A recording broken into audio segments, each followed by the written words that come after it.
Last year, I said the Jacksonville Jaguars were going to win their division because I thought they made a major upgrade at the head coaching position that was so lacking ever since Trevor Lawrence stepped foot in Jacksonville.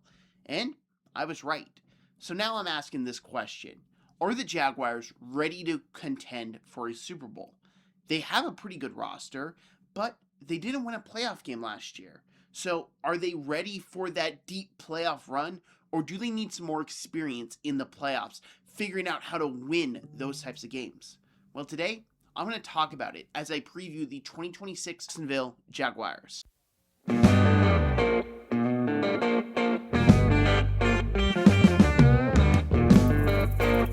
The Jaguars weren't extremely active in the free agency process. They more or less lost talent, but they did bring in guys like Chris Rodriguez Jr., Dennis Gardeck, and Amir Abdullah. Not really a whole lot to really talk about there, besides Chris Rodriguez is a decent power back that could be useful in goal line situations. But looking at what they lost is the big thing to pay attention to. Travis Etienne is a talented running back, yes, but letting him go, I don't think was a big issue. Specifically, Baishal Tutin, I believe, is going to be their lead back, and he's going to be very good and very ready to take on that role as he fits Liam Cohen's offense to a T. But also, he's not worth $12 million a year. I've watched a lot of Travis Etienne. He's not that type of player, so I think that they're going to get a good compensatory pick from that, and they didn't overpay him, which I think is great restraint by a general manager team.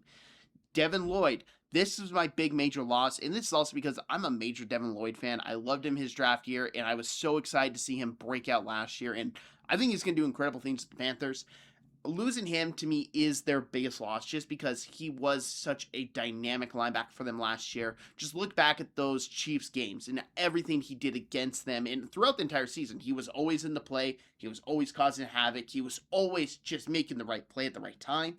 I would have preferred to see the Jaguars pay him. I understand you have to let some guys walk, and linebackers aren't the most highly prioritized position group for some teams, especially when you hire a general manager from the Rams, and they seem to not really value linebackers all that much as they'll let them walk. I understand it from that standpoint, but I don't think you get a better defense losing Devin Lloyd.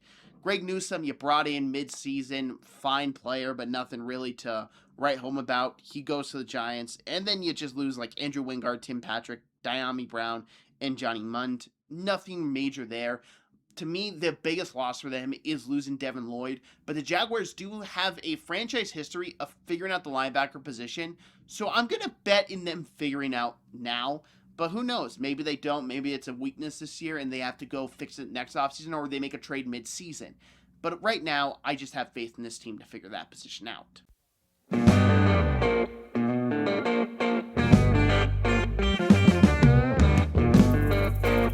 Jacksonville Jaguars had a very interesting draft, as where they really didn't prioritize draft value and everything. They just drafted the guys they liked, and I respect that. I have questions about some of their picks because I didn't watch every one of them, but you look at their strategy, I see it. Parker Hughes, Zach Durfee, CJ Williams, and actually Wesley Williams, I didn't watch at all. Nate Bodereker, Albert Regis, I watched very little of. I wasn't immediately blown away, but I saw the schematic fit.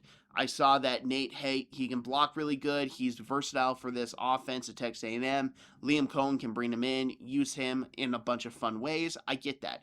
Albert Regis was a solid run defender, if you ask me. Nothing blew me away at all, but he was gritty. He was very physical. He was very good in leverage situations. I don't think he's going to be this amazing ALS type guy, but a guy that can stop the run, pretty good. Good move from them when you look at it from that standpoint.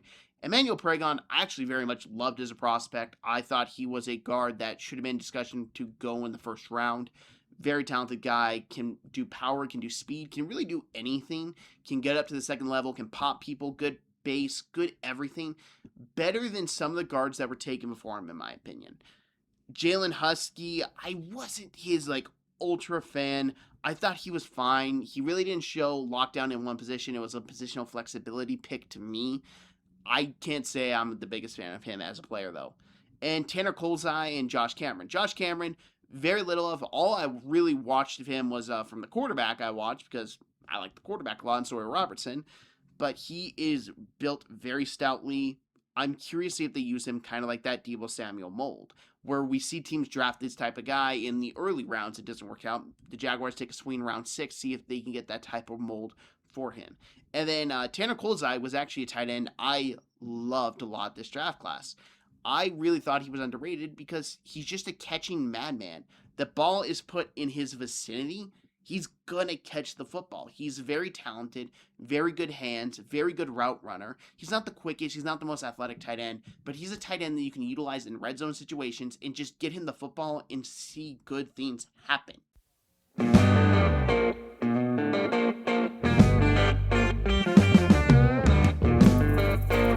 Figuring out where the Jaguars are going to finish the season has been very difficult for me. I had them in the playoffs, I had them finishing second in the AFC South, and I had them being a legitimate threat in the AFC to go to the Super Bowl.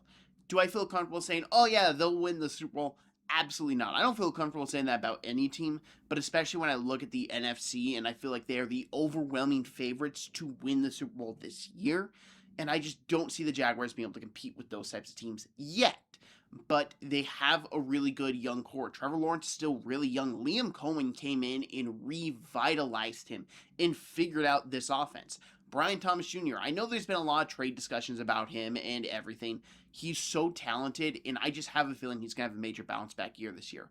Parker Washington was a breakout guy last year. Someone I loved his draft year, but I was starting to give up hope on. He came out in a big-time way.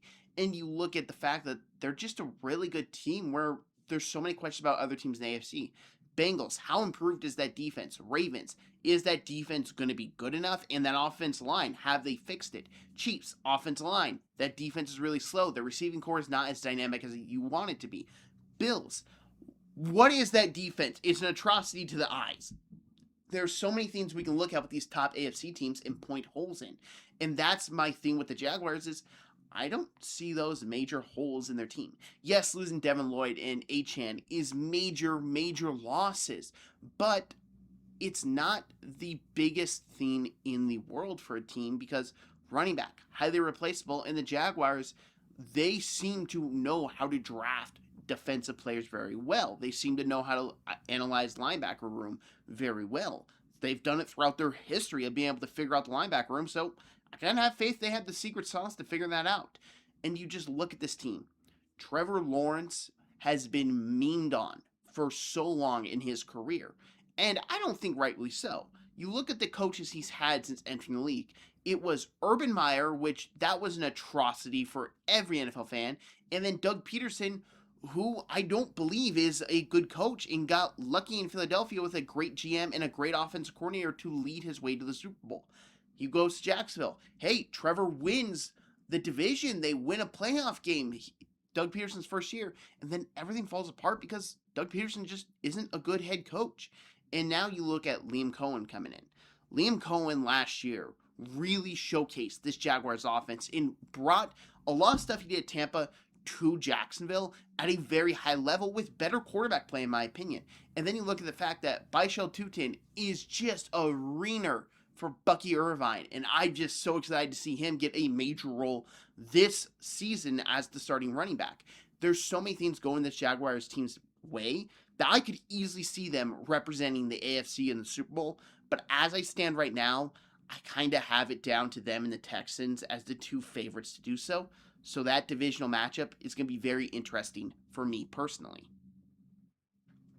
I'd like to say thank you very much for watching this video. If you liked this video, hit that like button. If you're new to the channel, hit that subscribe button. If you want to watch other team previews, there's 32 of them on because I'm doing 32 in 32 days. Now, haven't hit fully 32 yet, but they are coming in 32 consecutive days.